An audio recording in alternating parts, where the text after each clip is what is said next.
어느 가을날 까치 한 마리가 뜰로 날아왔습니다. 치맥기가 있는 아버지가 아들에게 저 새가 무슨 새냐 하고 물어봤습니다.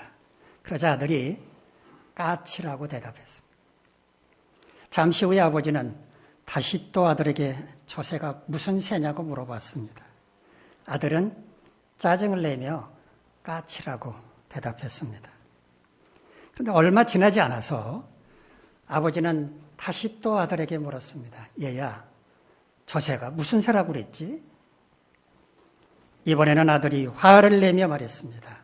아니, 몇 번이나 말해야 아시겠어요. 까치라고요, 까치. 그때 옆에 계시던 어머니가 안타까운 듯 이렇게 말씀하셨습니다. 아범아, 너 어렸을 적에 저게 무슨 새냐고 100번도 넘게 물어봤단다. 그때마다 아버지는 까칠한다 라고 100번도 넘게 대답해 주시면서 내 머리를 쓰다듬어 주셨단다.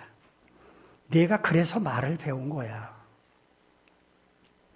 얼마 전 세상을 떠난 이어룡 선생이 쓴 이어룡의 80초 세상 나누기라고 하는 책에 나오는 이야기입니다. 오늘 내 모든 것은 오로지 내가 만들었다고 생각하기 쉽지만 부모님이 계시지 않았더라면 오늘의 나는 존재할 수가 없습니다. 남편을 여인 한 여인이 홀로 외아들을 정성껏 키웠습니다. 비록 자신은 헐벗어도 아들에게는 좋은 옷 입혀주려고 했고 자신은 굶어도 아들에게는 맛있는 것 먹이려고 했습니다. 아들이 커가면서 점점 아버지를 닮아가는 그 모습을 보는 게 그 여인의 기쁨이자 보람이었습니다. 그 아들이 마침내 서울로 유학을 떠났습니다. 어느 날 어머니는 아들이 너무 보고 싶어서 서울에 올라왔지만 아들의 하숙집을 찾아갈 수가 없었습니다. 하는 수 없이 아들이 다니는 대학 정문 앞에서 아들이 나오기만을 하염없이 기다렸습니다. 드디어 많은 학생들과 함께 아들의 얼굴이 보였습니다. 신기하죠? 부모의 얼굴에는 아무리 아이들이 많아도 그 속에서 자기 아들의 얼굴은 또렷하게 알 수 있습니다. 어머니는 너무 반가운 마음에 아들의 이름을 부르면서 달려갔습니다. 그런데 아들은 고개를 돌렸습니다. 함께 있던 여자친구가 누군데 네 이름 부르면서 저러는 거야? 하고 물어봤을 때 그 아들은 이렇게 말했습니다. 우리 집 식모야. 그러면서 그냥 지나가 버렸습니다. 초라한 시골 아낙네가 어머니라는 걸 밝히고 싶지 않았기 때문일 것입니다. 어머니는 눈물을 흘리며 시골로 내려갔다고 합니다. 오늘은 부모님의 은혜를 되새겨보는 어버이 주일입니다. 평생을 갚아도 다 갚을 수 없는 게 부모의 은혜라지만 오늘 이 시간에는 본문 말씀을 묵상하시면서 어떻게 부모님의 은혜를 조금이라도 갚을 것인지 생각해보는 시간이 됐으면 좋겠습니다. 오늘 본문은 단 한 절로 된 말씀인데 자, 우리 본문 말씀 한번 화면을 보면서 같이 읽을까요? 시작. 지혜로운 아들은 아비를 즐겁게 하여도 미련한 자는 어미를 업신여기니라. 잠언의 특징 가운데 하나가요. 서로 다른 두 성질을 대비시켜서 교훈을 주는 것, 깨달음을 주는 것인데 오늘 본문이 바로 거기에 속합니다. 지혜로운 아들과 미련한 아들을 대비시킵니다. 물론 아들이라고 해서 딸은 아니지 이렇게 생각해서는 안 되죠. 자녀를 통칭해서 아들이라고 표현을 한 것입니다. 지혜로운 아들은 아비를 즐겁게 한다라고 말합니다. 여기 아비라고 했다고 해서 어머니는 빼고 아버지만 그게 아닙니다. 부모를 가리킨다고 이해를 하면 됩니다. 지혜로운 자녀는 부모를 즐겁게 한다는 말입니다. 지혜로운 자녀는 부모가 뭘 즐거워하는지 뭘 기뻐하는지를 헤아려서 그것을 행한다라는 의미입니다. 그러나 미련한 자녀는 어미를 업신여긴다고 말합니다. 여기서도 어미는 곧 부모를 가리킵니다. 미련한 자녀는 부모를 업신여긴다는 뜻입니다. 이게 업신여긴다, 우리말로 이렇게 번역한 히브리어는요, 빠자흐란 말인데 경멸하다, 멸시하다, 욕되게 한다, 이런 뜻입니다. 부모를 공경하라고 하는 엄연한 하나님의 명령이 있음에도 불구하고 그걸 지키지 않는, 자녀로서의 도리를 다하지 않는 이런 자녀, 미련한 자녀라기보다는 오히려 못된 자녀라고 하는 것이 낫겠습니다. 그러므로 오늘 본문이 주는 교훈은 부모를 업신여기는 미련하고 못된 자녀가 아니라 부모를 즐겁게 하는 지혜로운 자녀가 되라는 말입니다.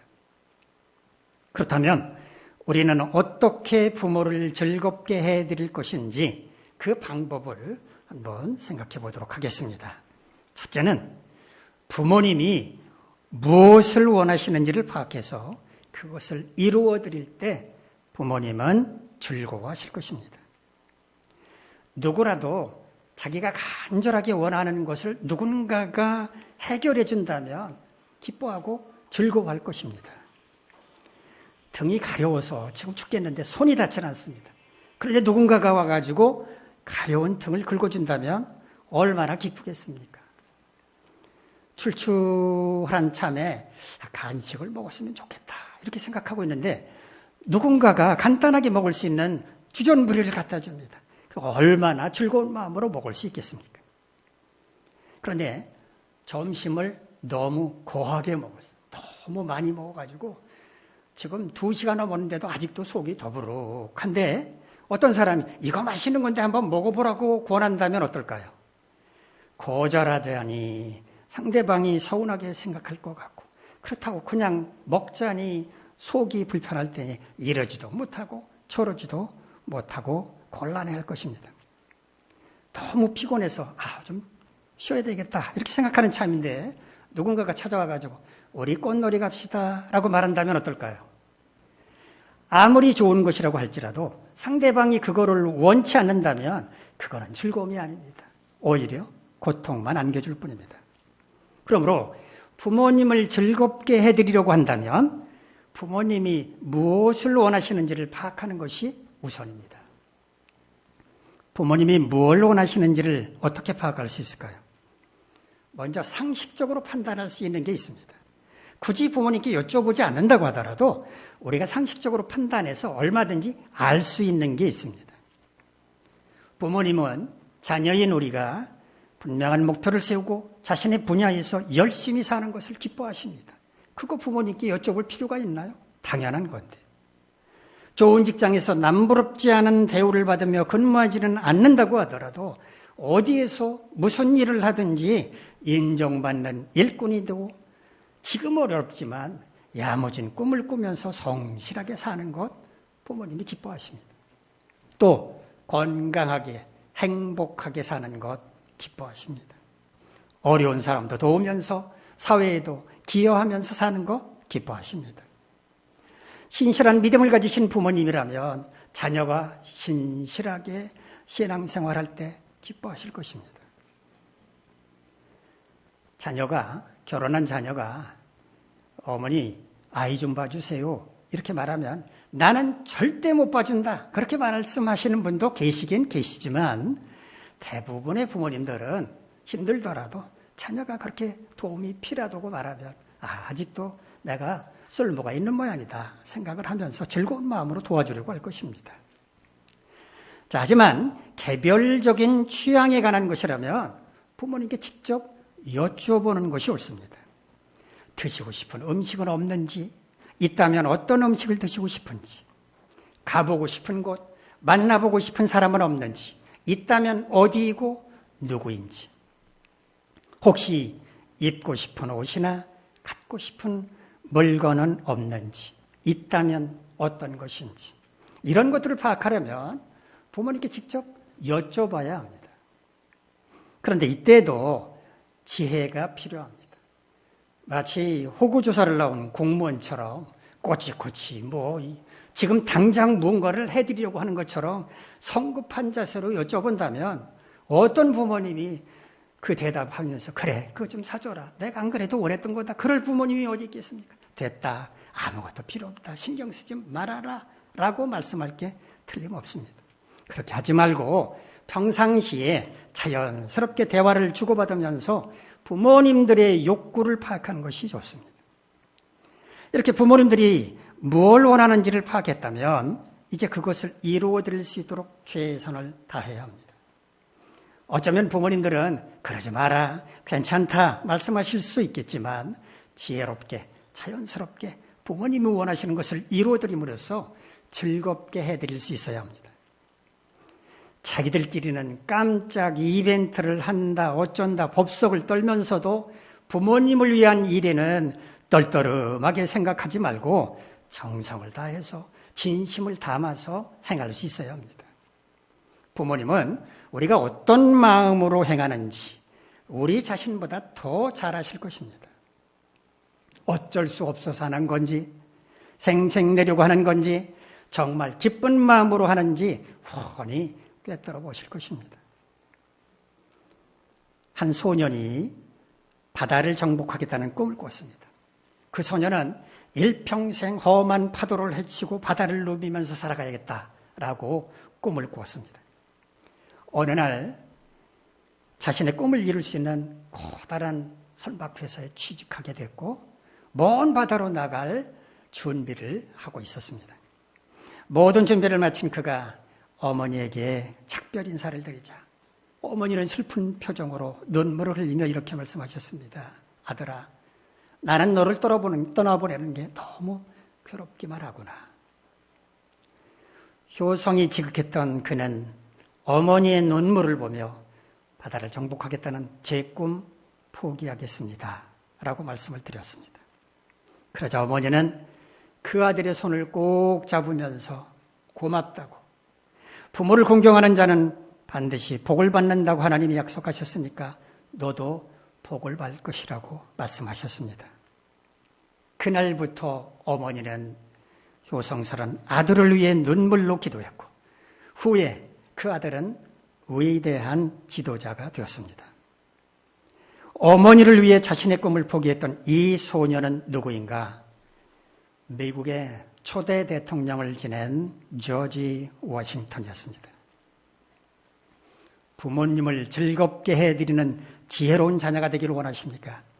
그렇다면 부모님이 무엇을 원하시는지를 잘 파악해서 그것을 꼭 이루어 드리시기를 바랍니다. 그럴 때 부모님은 여러분 때문에 즐거워하실 것입니다.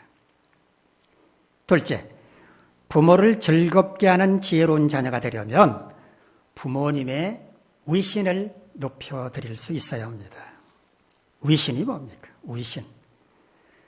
위엄이라고 하는 말과 신망이라는 말이 합쳐진 것인데요. 위엄이란 존경할 만한 위세가 있어 점잖고 엄숙하다 이런 뜻이고, 신망이란 믿고 기대할 만한 것, 이렇게 국어사전은 풀이하고 있습니다. 자, 부모님의 위신을 높여드린다 이 말을 좀 더 알아듣기 쉽게 우리말로 표현한다면 부모님이 사람들 앞에서 떳떳하게 얼굴을 들고 다니실 수 있도록 주눅 들어서 움츠러들지 않으시게 한다, 이런 의미라고 할 수 있습니다. 부모는 자녀 때문에 어깨를 펴고 다닐 수도 있지만 반대로 자녀 때문에 얼굴을 들지 못할 수도 있습니다. 자녀가 세상을 놀라게 하는 어떤 흉악한 사건의 범인이라거나 비리를 저지른 파렴치 않은 어떤 사람이라면 그 부모가 어떻게 얼굴을 들고 다닐 수 있겠습니까? 그러므로 부모를 즐겁게 해드리고자 한다면 사람들로부터 손가락질 당하지 않는 삶을 살아야 합니다. 그런 비난은 자식을 제대로 교육시키지 못한 부모에게로 향할 수밖에 없기 때문입니다. 반대로 자녀가 세상을 감동시킬 만한 아름다운 선행을 했다거나 어떤 일에 뛰어난 성과를 올림으로써 사람들을 놀라게 했다면 사람들은 그 자녀만 칭찬하는 게 아니라 그를 그렇게 키워준 부모도 칭찬하게 될 것입니다. 유교 경전인 효경에 이런 말이 나옵니다. 신체 발부 수지 부모, 불경회상,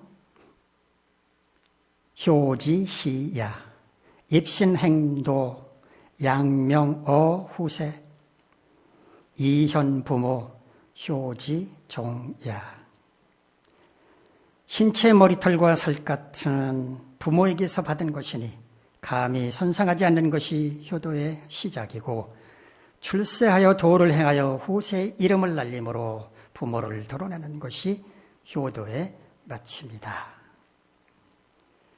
부모님으로부터 물려받은 몸을 잘 가수하는 것이 효도의 시작, 즉 소극적인 효도라고 한다면 학문을 갈고 닦아서 세상에 이름을 날리는 것은 효도의 마침, 즉 적극적인 효도라는 의미입니다.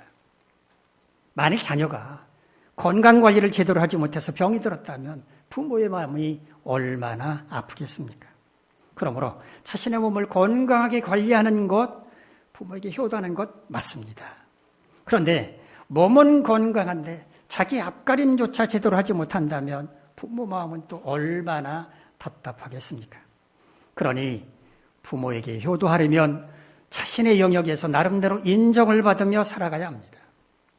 세상 사람들이 다 부러워할 만한 사회적인 지위를 얻어야 한다는 말이 아니라 어떤 자리에서 무슨 일을 하든지 조금도 부끄럽지 않은 삶, 보람 있는 삶을 살아야 한다는 말입니다. 어떻게 모든 사람들이 학교에서 우등생이 될 수 있겠습니까? 어떻게 모든 사람들이 좋은 직장에만 다닐 수 있겠습니까? 어떻게 모두가 1등만 할 수 있겠으며 어떻게 모두가 존경만 받을 수 있겠습니까? 학교에서 우등생이 되지 못하면 불효하는 것이고 좋은 직장에서 근무하지 못하면 그리고 직장에서 남들보다 빨리 승진하지 못하면 불효하는 것일까요? 결코 그렇지 않습니다. 어디에서 무엇을 하든지 자신이 맡은 역할에 대해서 얼마나 최선을 다하는지가 중요한 겁니다. 꼭 대기업, 공기업, 공무원이 되어야 하는 것은 아니지 않습니까? 중소기업이나 개인기업에 다니면 실패한 것입니까? 중소기업에 하면 어떻고 개인기업이면 어떻습니까? 그게 중요한 게 아니고 얼마나 만족하며 보람을 느끼며 인정을 받으며 직장 생활하고 있느냐, 얼마나 행복하게 하루하루를 살고 있느냐가 중요합니다. 남들이 부러워할 만한 번듯한 직장에 다니면서도 그의 가정이 불화해서 깨질 지경에 처해 있다면 부모가 어찌 그 자식으로 말미암아 즐거워할 수 있겠습니까? 부모의 위신을 세워드리고자 한다면 사람들로부터 손가락질 당하지 않는 삶을 살아야 할 뿐만 아니라 자기 영역에서 나름대로 인정을 받으며 살아가야 합니다. 또한 부모의 위신을 세워드리고자 한다면 부모님을 어려워하고 존중하는 마음을 품어야 합니다. 옛날 이스라엘의 어느 곳에 금화 3,000개 가치가 있는 아주 커다란 다이아몬드를 갖고 있는 사람이 있었다고 합니다. 어느 날 한 랍비가 사원을 꾸미는 데 쓰려고 그 다이아몬드, 금화 3,000개 가치가 있는 큰 다이아몬드를 사려고 이 사람을 찾아갔습니다. 그런데 마침 다이아몬드를 넣어둔 금고의 열쇠를 이 사람의 아버지가 베개 밑에 넣어두고 낮잠을 자고 있었습니다. 난처해진 그가 잠시 생각에 잠겼더니 랍비에게 이렇게 말했다고 합니다. 다이아몬드 금고를 열려면 열쇠가 필요한데 아버지가 지금 베개 밑에 열쇠를 두고 주무시고 계십니다. 그렇다고 아버지를 깨워드릴 수가 없으니까 다이아몬드를 팔 수 없겠습니다. 라고 말했답니다. 다이아몬드를 팔면 분명히 큰 이익을 얻을 수 있었지만 그래도 낮잠 주무시는 아버지를 깨울 수는 없다고 이 아들은 생각한 것입니다. 랍비는 그의 효성에 감동을 받았고 그의 이야기를 널리 알렸다고 합니다. 부모의 위신을 높여드리는 것은 부모님을 존중하는 것이고 이처럼 부모님을 존중할 때 부모를 즐겁게 해드리는 지혜로운 자녀가 될 수 있다라고 하는 것 기억하시기 바랍니다. 셋째, 부모님을 천국으로 인도하는 것이 궁극적으로 부모님을 즐겁게 해드리는 것입니다. 한때 코로나에 감염된 환자가 세상을 떠나면 제대로 된 장례조차도 없이 먼저 화장부터 하고 그 뒤에 빈소를 차리고 조문객을 받았습니다. 코로나 감염을 차단하기 위해서라는 방역당국의 설명이었지만 사실은 장례사들도 코로나 환자를 염습하다가 자기들이 코로나에 걸릴까 봐 두려워서 꺼리는 상황이기도 했습니다. 또 수도권을 중심으로 너무 사망자가 많아지다 보니까 화장장을 24시간 가동을 해도 처리를 하지 못하는 상황이 발생하게 되자 영안실에 시신을 안치할 냉장 보관소가 부족해서 그냥 상온에 시신을 보관하다가 부패하게 만들기도 했습니다. 러시아의 침공을 받은 우크라이나, 곳곳에서 거리에 시신들의 들비한 모습, 널브러져 있는 모습, 검정 비닐에 시신을 싼 그 시신을 매장하는 모습, 이런 것들 언론을 통해서 여러분 보신 적이 있을 겁니다. 대부분의 사람들은 사람이 죽게 되면 최대한 정중하게 장례를 치러야 한다고 생각합니다. 그러나 코로나 상황과 전쟁이 벌어지고 있는 상황에서는 그런 통념조차 지켜줄 수 없다는 것을 우리는 목격했습니다. 제가 어린 시절을 회상해 보면 집안에 초상이 나면 어른들은 직관을 불러다가 묘술자리를 봤습니다. 젊은 분들은 직관이 뭘 하는 사람인지 잘 모를 수 있겠습니다만 집터나 묘자리를 봐주는 사람입니다. 이분들은 나침판 같은 거를 손에 들고 다니면서 이렇게 방향을 가늠하면서 요 자리가 묘자리다, 요 자리가 집터다 라고 정해 주었습니다. 상식적으로 생각해 봐도 앞이 탁 트여 있는 곳, 남향을 향하고 있다거나 가림막이 없이 햇볕 잘 드는 곳, 이런 곳이면 좋은 자리지 뭐 굳이 돈을 주면서 직관을 불러와야 하는지 모르겠습니다. 그렇게 돈 주고 직관을 불러다가 몇 자리를 정한 이유가 뭐였습니까? 몇 자리가 좋아야 후손들이 잘 된다고 믿었기 때문입니다. 길지에 몇 자리를 쓰면 후손이 잘 되고 흉지에 몇 자리를 쓰면 후손이 안 풀린다라고 생각을 한 것입니다. 여러분은 이런 풍수지리설을 믿으십니까? 자, 우리 상식적으로 한번 생각을 해보겠습니다. 좋은 몇 자리, 좋은 명당자리에 시신을 안장하는 사람들은 부자일까요? 아니면 찢어지게 가난한 사람일까요? 물어보나 마나 부자겠죠. 부자니까 그 좋은 자리에 묘를 쓸 것 아닙니까? 그러면 부자의 후손들이 잘 될 확률이 높습니까? 가난한 사람들의 후손이 잘 될 확률이 높습니까? 모든 여건이 잘 갖춰진 부자의 후손들이 잘 될 확률이 높을 겁니다. 그러므로 결과적으로 좋은 몇 자리에 쓴 부자의 후손들이 잘 될 확률은 그만큼 높다고 볼 수 있습니다.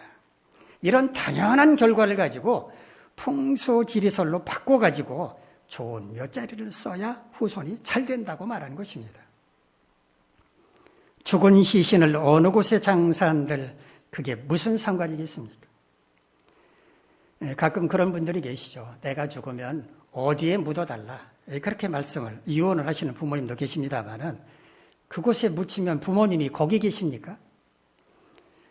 영혼이 떠난 육신은 사람이 살지 않는 빈집과 같고 그 육신을 어떻게 장사하느냐 하는 문제는 고인이 죽은 사람이 신경 쓸 게 아니죠. 남아있는 유족들이 신경 쓰는 문제입니다. 자녀들이 정말 신경 써야 할 것은 돌아가신 후의 장례가 아니라 살아생전에 그분들의 죽음 이후를 예비하는 것입니다. 그 영혼이 육신을 떠나서 지옥으로 가게 내버려 둘 것인가? 아니면 그 영혼을 천국으로 인도할 것인가? 그것을 심각하게 고려해야 한다는 것입니다. 만일 부모님이 신앙생활을 잘하고 계신다면 돌아가실 때까지 그 신앙 잘 붙잡고 사실 수 있도록 여러 모양으로 도와드려야 할 것입니다. 그러나 만일 불신이라서 그 영혼이 지옥에 떨어질 거라면 어떻게 해서든지 그 영혼을 구원하도록 힘써야 합니다. 효도는 이 땅에서 끝나는 것이 아니라 죽음 이후까지도 이어져야 하기 때문입니다. 대학생 때 예수님을 영접하고 지금은 전도사로 사역하는 어떤 분 부모님 이야기 한번 들어보시기 바랍니다. 이 전도사님의 아버지는 종갓집 맞이였다고 합니다. 그래서 집안에서는 해마다 10번이 넘는 제사를 드렸다고 합니다. 대학생 때 이 전도사님 혼자서 예수를 믿으면서 부모님 몰래 교회에 다녀야 했는데 그때도 부모님의 구원을 위해서 기도했다고 합니다. 그때 전도사님이 기도 제목은 부모님이 돌아가시기 전에 그 영혼이 구원받게 해달라는 것이었다고 합니다. 그러던 중에 아버님이 80대 후반이 되셨을 때 위암 3기 진단을 받으시고 큰 수술을 앞두게 되었습니다. 그 위기의 순간에 아버님은 병상에서 예수님을 영접하게 됐고 하나님의 은혜로 수술이 잘 돼서 건강을 회복할 수 있었다고 합니다. 그리고 딸이 주도하는 가정 예배에도 참석하기 시작하셨지만 아직까지 교회에 나가서 예배를 드리지는 않으신다고 합니다. 가정 예배를 드릴 때도 그저 꾸벅꾸벅 졸기 일쑤시고 주일에 교회에 함께 나가서 예배를 드립시다 라고 하면은 이 늙은 나이에 교회에 가서 앉아있는 게 창피하다 라고 말씀을 하시지만 그래도 그만큼 변한 것 꿈만 같다고 말합니다. 하나님께서 아버지 생명 연장시켜 주신 것 아시느냐 이렇게 여쭤보면 그래 나도 잘 안다 라고 대답하신 걸 볼 때마다 그저 감사할 뿐이라고 말합니다. 진정으로 부모님을 즐겁게 해드리려면 그분들이 천국에 갈 수 있도록 인도해야 합니다. 만일 우리가 이처럼 부모님을 즐겁게 해드린다면 하나님은 우리에게 모든 것이 잘 되는 형통의 복과 이 땅에서 장수하는 복을 누리며 살게 하실 것입니다. 뿐만 아니라 사람들은 부모님을 즐겁게 해드리는 우리를 보면서 효성이 지극한 사람이라고 칭찬을 아끼지 않을 것입니다. 일본에 이시카와 다쿠보쿠라고 하는 시인이 있습니다.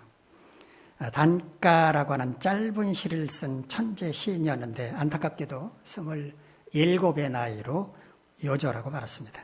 이 시간에는 이시카와 다쿠보쿠가 쓴 어머니라고 하는 짧은 시를 소개해드리겠습니다. 어머니 이시카와 다쿠보쿠. 장난삼아 어머니를 업어보고 그 너무나 가벼움에 울며 세 걸음도 걷지 못하네.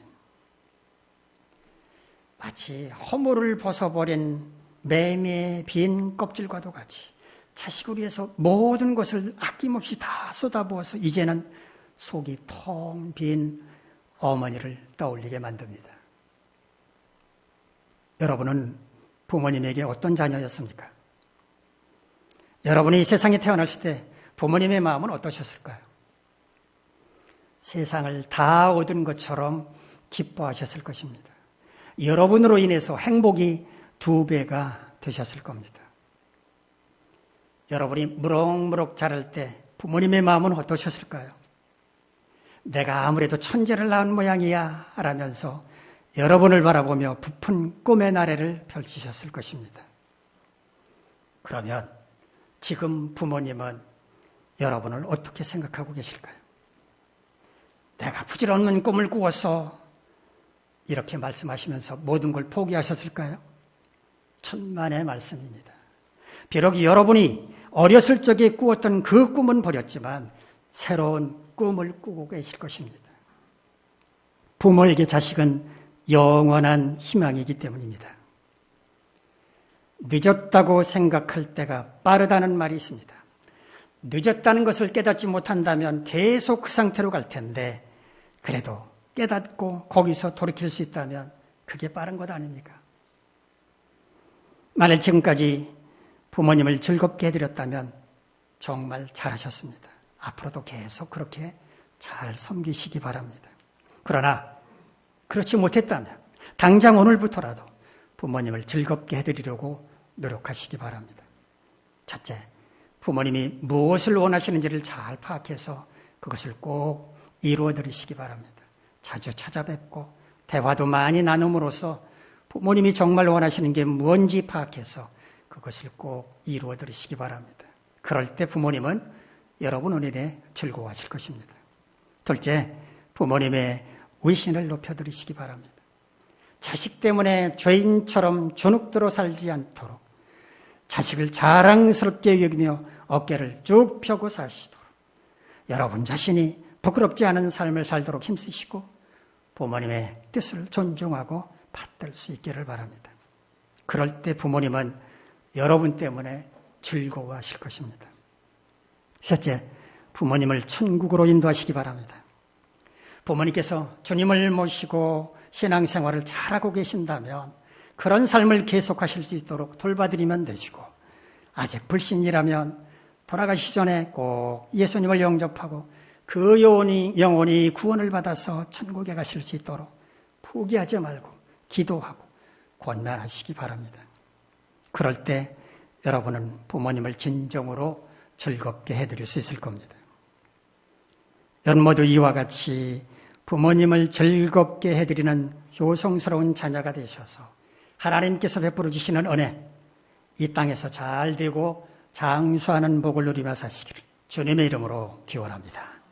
기도하겠습니다. 거룩하신 하나님, 우리 모두 부모님을 잘 섬기는, 부모님을 기쁘게 해드리는 자녀가 되게 하옵소서. 혹시 부모님이 안 계시다면 주변에 있는 어르신들을 부모와 같이 그렇게 잘 섬길 수 있도록 은혜를 베풀어 주시옵소서. 예수님의 이름으로 기도하옵나이다.